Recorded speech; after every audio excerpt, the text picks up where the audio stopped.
निसर्ग सौंदर्याचा आस्वाद घेण्यासाठी मेळघाटात पर्यटकांची जत्रा भरली आहे। दररोज शेकडोच्या संख्येने निसर्गाच्या दर्शनाकरता मेळघाटात पर्यटक गर्दी करत आहेत। 1974 मध्ये मेळघाट परिसर हा व्याघ्र प्रकल्प म्हणून घोषित करण्यात आला। सद्यस्थितीत एकूण क्षेत्र सुमारे 1677 चौरस किलोमीटर आहे। रिझर्व क्षेत्रापैकी 361.28 चौरस किलोमीटर जागा ही गुगामल राष्ट्रीय उद्यान कोर क्षेत्राकरता तसंच 788.28 चौरस किलोमीटर क्षेत्र रिझर्व करण्यात आला आहे। म्हणून मेळघाटात नेहमी वनप्रेमी व निसर्गप्रेमींनी गर्दी केल्याचं दिसून येतं।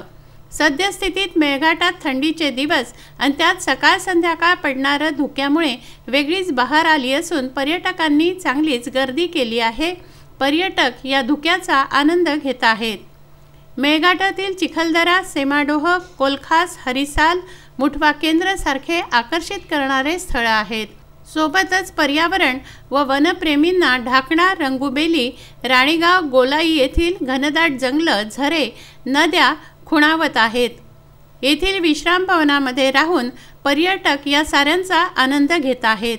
कुठे जिप्सीने तर कुठे हत्तीवर बसून जंगल सफारीचा अनुभव सुद्धा मेळघाटात दूरदूरचे पर्यटक येऊन घेत आहेत। वन विभागाने पर्यटकांसाठी त्यांच्या संकुल व विश्राम भवनमध्ये विशेष व्यवस्था केली आहे। येथे राहुट्या बांधण्यात आल्या आहेत। पांढऱ्या शुभ्र या राहुट्या पर्यटकांना आकर्षित करत आहेत। प्रामुख्याने दर शनिवारी व रविवारी पर्यटकांचा ओढा मेळघाटकडे दिसून येत असून वीकेंडला सर्व काही हाऊसफुल आहे। ख्रिसमस व नूतन वर्षाला थोडेच दिवस आहेत। त्या पार्श्वभूमीवर महिन्याअखेर मेळघाटात पर्यटकांची जत्रा भरली की काय असं वाटायला लागलं आहे।